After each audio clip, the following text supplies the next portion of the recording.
सबसे पहले मैं इस पीतल नगरी में रामगंगा और प्राचीन सिद्धपीठ काली माता को प्रणाम कर कर मेरी बात की शुरुआत करना चाहता हूं।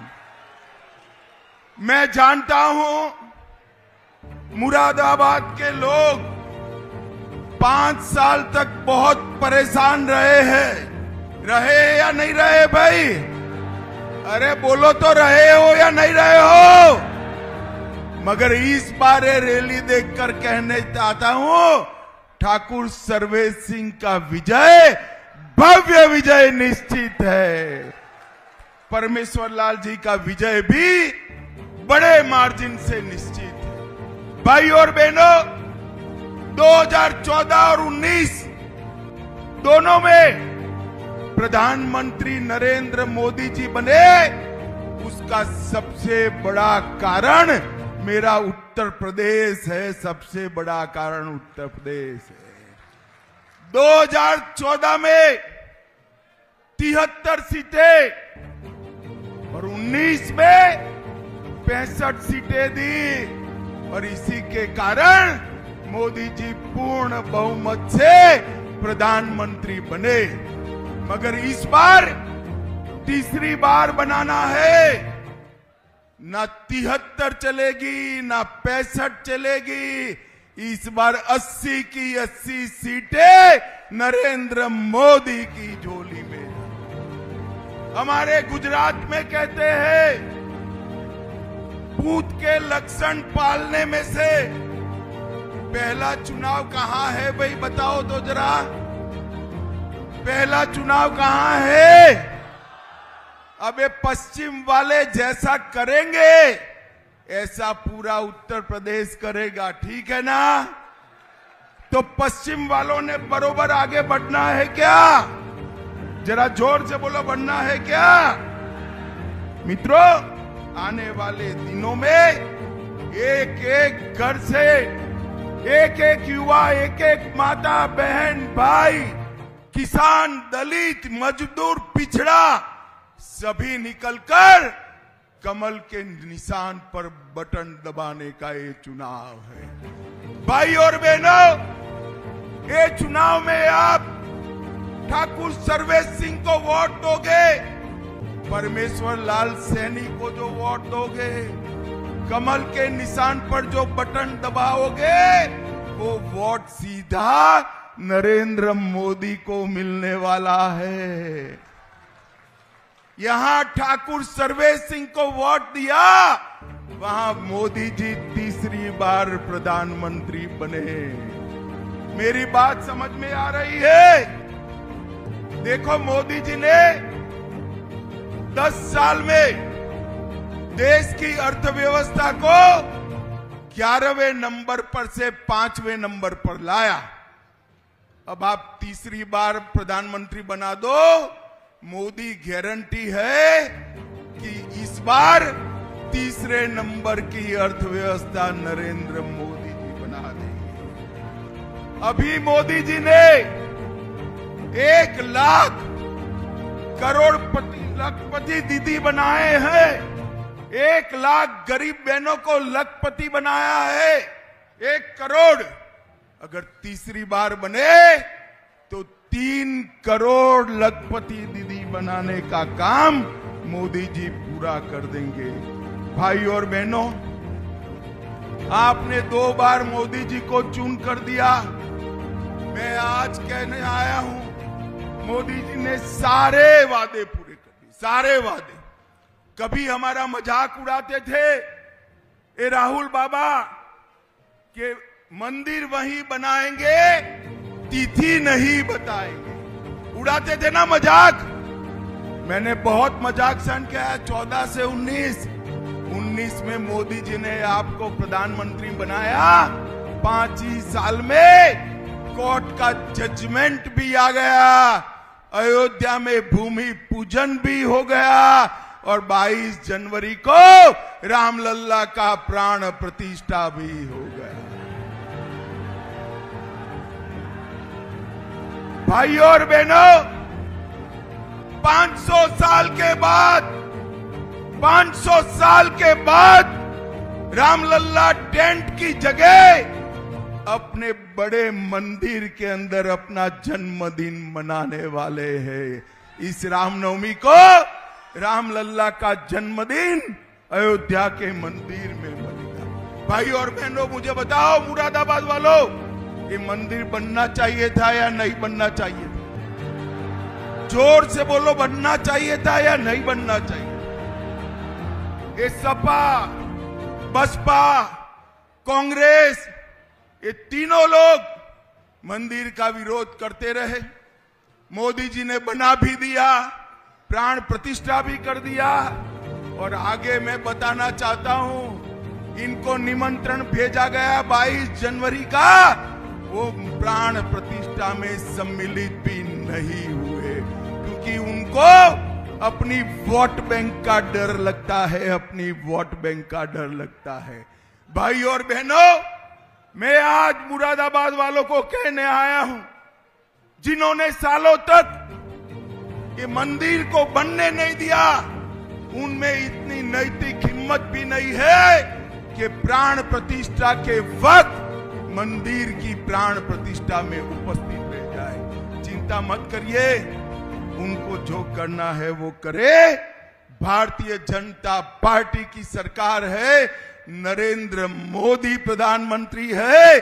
सिर्फ राम मंदिर नहीं, बाबा विश्वनाथ का दरबार भी सजाया, महाकाल लोक भी बना, बद्री धाम, केदार धाम पुनर्जीवित हुए, और सोमनाथ का मंदिर भी सोना का बनाने का काम अभी चल रहा है। 5 साल में, ये 10 साल में मोदी जी ने हमारे सभी सांस्कृतिक मान बिंदुओं की रक्षा करने का काम किया है। भाई और बहनों, मुरादाबाद वालों, मुझे बताओ कि कश्मीर जो है हमारा है या नहीं है? अंत तक बोलो, जरा जोर से बोलो, है या नहीं है? एक कांग्रेस के खड़गे जी कहते हैं राजस्थान उत्तर प्रदेश वालों का कश्मीर से क्या लेन देन है? खड़गे साहब, आपको मालूम नहीं है, मुरादाबाद का बच्चा बच्चा कश्मीर के लिए अपनी जान देने के लिए तैयार। भाई और बहनों, मुझे बताओ, ये धारा 370 हटनी चाहिए थी या नहीं हटनी चाहिए थी? जोर से बोलो, हटनी चाहिए थी या नहीं हटनी चाहिए थी? 70 साल तक ये कांग्रेस पार्टी धारा 370 को अनौरस बच्चे की तरह अपनी गोदी में खिलाती रही। आपने मोदी जी को दूसरी बार प्रधानमंत्री बनाया। मोदी जी ने 5 अगस्त 2019 को धारा 370 को समाप्त कर दिया, और ये जहां कश्मीर शान से अपना तिरंगा वहां लहरा रहा है, मोदी जी के नेतृत्व में कश्मीर हमेशा के लिए भारत के साथ जुड़ गए। भाई और बहनों, मोदी जी ने इस 10 साल के अंदर इस देश से आतंकवाद और नक्सलवाद को समाप्त कर दिया। आपको याद होगा 10 साल तक कांग्रेस पार्टी की सरकार थी। पाकिस्तान से हर रोज आलिया, मालिया, जमालिया आते थे और बम धमाके कर चले जाते। किसी के माथे पर जू नहीं रहेंगे। मोदी जी आए, उन्होंने फिर से गलती करी, उरी और पुलवामा में धमाका किया, मगर वो भूल गए कि मनमोहन सिंह की सरकार नहीं है, नरेंद्र मोदी की सरकार है। नरेंद्र मोदी 10 ही दिन में सर्जिकल स्ट्राइक और एयर स्ट्राइक कर पाकिस्तान के घर में घुसकर आतंकवादियों का सफाया करने का काम नरेंद्र मोदी जी ने किया।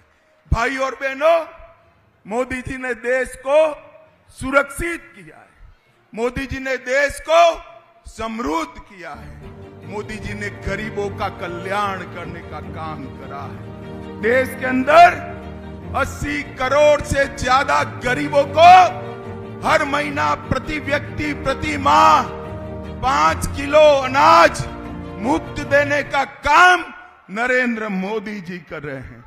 12 करोड़ शौचालय बनाने का काम नरेंद्र मोदी जी ने किया है। 4 करोड़ से ज्यादा लोगों को अपना घर देने का काम नरेंद्र मोदी जी ने किया है। 10 करोड़ से ज्यादा माताओं को उज्ज्वला का गैस देने का काम नरेंद्र मोदी ने किया है और 14 करोड़ लोगों को गैस का सिलेंडर देने का काम भी नरेंद्र मोदी जी ने किया है। भाई और बहनों, मोदी जी ने उत्तर प्रदेश के लिए भी बहुत किया। कि पश्चिमी उत्तर प्रदेश में मैं 2013 में आया था। हमारे भूपेंद्र भाई उस वक्त क्षेत्रीय अध्यक्ष थे। यहां पर डर, दंगे, गौ तस्करी और गुंडों का राज चलता था। आपने समाजवादी पार्टी को हटाया और यहां पर डर, गुंडे, गौ तस्करी की जगह 1 डिस्ट्रिक्ट 1 प्रोडक्ट का काम चालू हुआ और विकास आगे बढ़ा। ये उत्तर प्रदेश से हिंदू पलायन कर रहा था। पश्चिमी यूपी से केरला से पलायन कर रहा था। आज देखिए आपने सपा को हटाया, हिंदुओं की जगह गुंडे पलायन कर रहे हैं, गुंडे पलायन कर रहे हैं। योगी आदित्यनाथ जी ने इस 7 साल के अंदर पूरे उत्तर प्रदेश की कानून और व्यवस्था को चौक चौबंद करने का काम योगी जी ने किया है। उत्तर प्रदेश को सुरक्षित किया। यहां से पलायन खत्म हो गया, माफिया राज खत्म हो गया, गौ तस्करी खत्म हो गई और मोदी जी ने 4 एयरपोर्ट देने का काम उत्तर प्रदेश में किया। 6 एक्सप्रेसवे दिए और 6 बन रहे हैं। 12 एक्सप्रेसवे दिए। 80 लाख ग्रामीण घरों में बिजली पहुंचाने का काम नरेंद्र मोदी जी ने किया। 3 करोड़ 40 लाख गरीबों का 5 लाख तक का सारा इलाज करने का काम किया।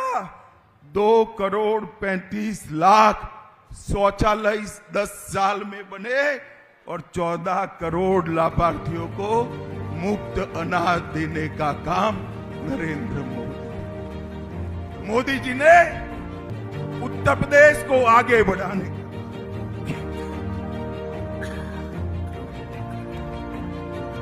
और अगर फिर से, मुझे मालूम है दूर दूर तक संभावना नहीं है, मगर फिर से सपा आएगी तो कहते हैं, कांग्रेस और सपा वाले कहते हैं हम ट्रिपल तलाक फिर से ला देंगे। भाई ट्रिपल तलाक फिर से लाना है क्या? जोर से बोलो, लाना है क्या? वो धारा 370 हटाने का कह रहे हैं, 370 फिर से चाहिए क्या? वो जातियों में उत्तर प्रदेश को फिर से बांटेंगे, उत्तर प्रदेश को जातियों में टुकड़ा टुकड़ा करने का काम करेंगे। भाई और बहनों, मोदी जी अकेले हैं जो देश को एक रख सके। मोदी जी ने 4 जातियों में पूरे देश को बांटा है।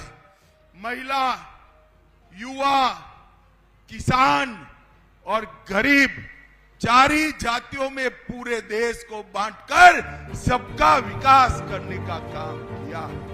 एक गन्ना के प्रदेश के अंदर गन्ने के लिए भी मोदी जी ने ढेर सारा काम करा है।